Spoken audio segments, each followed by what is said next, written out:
कक्षा 9वीं की हिंदी की कक्षा में आप सभी का स्वागत है। आज हम पाठ एक दो बैलों की कथा मुंशी प्रेमचंद जी का है, जो कि हमने पहले पढ़ा है भाग एक में हमने पढ़ा था कि झूरी के दो बैल थे, हीरा और मोती। दोनों ही बैल मालिक के प्रति बड़े स्वामी भक्त थे और मालिक भी उनसे बड़ा प्रेम करता था। मालिक ने जब उन्हें अपने साले के पास किसी कारणवश भेज दिया तो दोनों बैल वापस ही अपने मालिक के पास आ गए।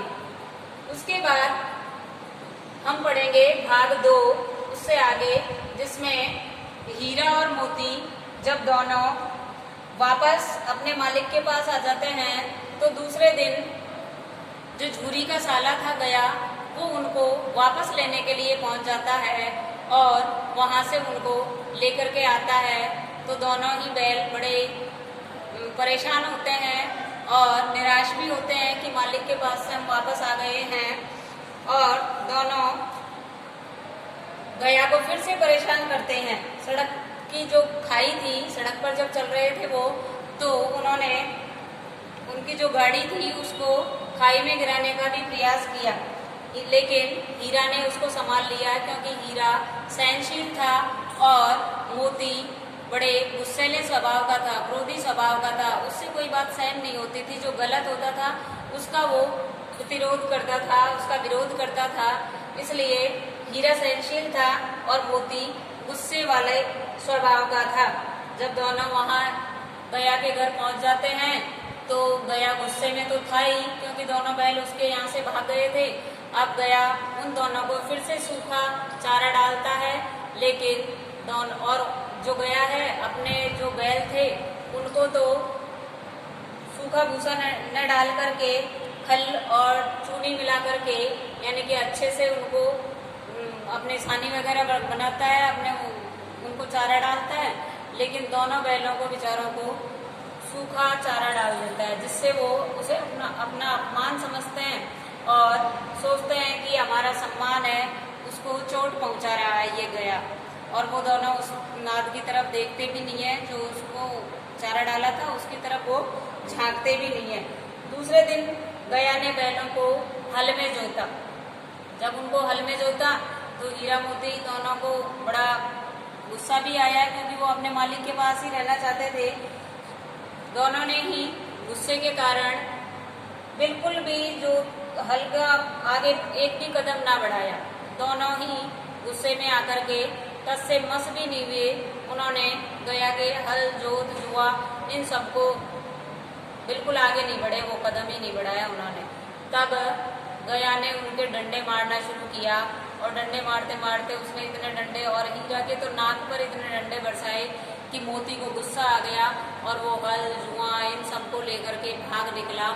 और वो सब टूट टाट गए, उनके जो हल जोत जुआ जो थे, जो हल जोतने के थे, वो उसका लेकर के भाग गए दोनों के दोनों में।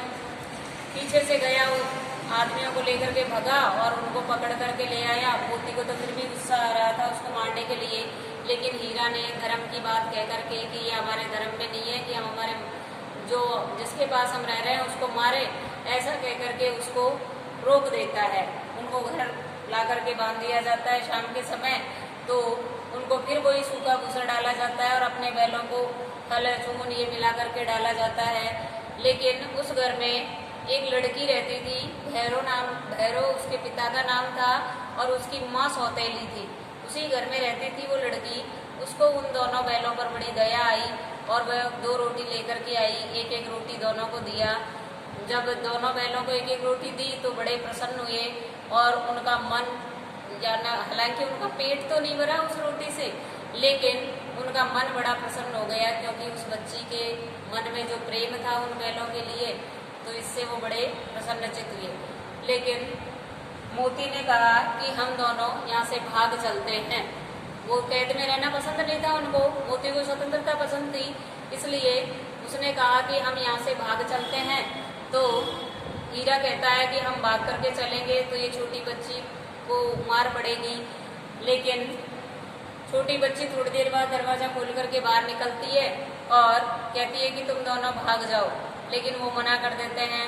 फिर भी वो बच्ची है जो दोनों की रस्सियां खोल देती है और कहती है कि दादा फूफा वाले जो बैल हैं वो भागे जा रहे हैं। उन बैलों को पकड़ने के लिए फिर वो भगता है, गया है, वो भगता है और दोनों बैल फिर दौड़ने लगते हैं, क्योंकि बच्ची ने उनको खोल दिया था और वो बच्ची के कारण ही नहीं भाग रहे थे कि भाई बच्ची को डांट पड़ेगी कि तूने क्यों खोला।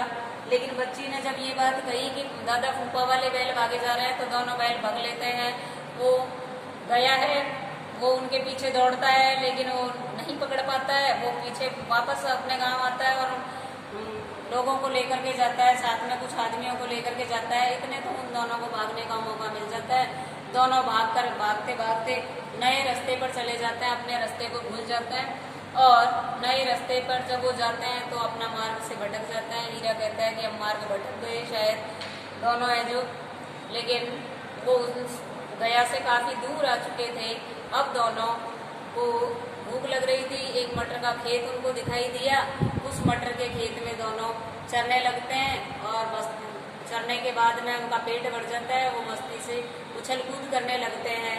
इस प्रकार आज का जो पार्ट 2 था हमारा, भाग 2, उसमें इतना ही है। इसके कुछ शब्दार्थ हैं। टिटकार, मुंह से निकलने वाला टिक टिक का शब्द। जब बैलों को या गाड़ी पर बैलों को जोता जाता है या वैसे भी उनको हाँकने के लिए जो ध्वनि निकाली जाती है, वो टिक टिक का शब्द होता है, जो कि उनका मालिक झूरी उनको टिक टिक करके ही आगे बढ़ा देता था। मारने की आवश्यकता नहीं पड़ती थी। आहत सम्मान, यानी कि चोट खाया सम्मान। दोनों बैलों को सम्मान को चोट पहुंची थी। व्यथा, दुख, आंख न उठाना मुहावरा है, यानी कि न देखना, आंखें उठा करके भी नहीं देखे वो दोनों। तेवर, मुख पर प्रकट भाव, जो गुस्से के भाव आते हैं तेवर दिखाते हैं।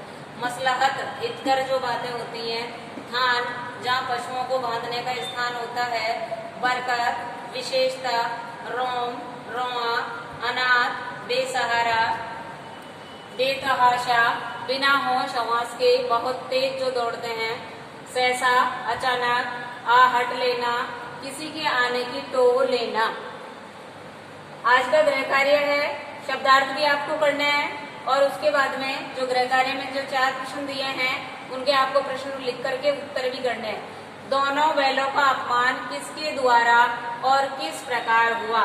दोनों बैलों का अपमान किसके द्वारा हुआ था? गया के द्वारा हुआ था। और किस प्रकार से हुआ था?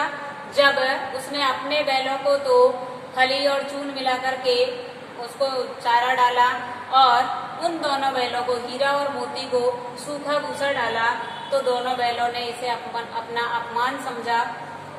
क्वेश्चन नंबर 2 है आपका, झूरी बैलों से किस प्रकार काम लेता था? झूरी जो उनका मालिक था हीरा मोती का, वो अपने दोनों बैलों से किस प्रकार काम लेता था?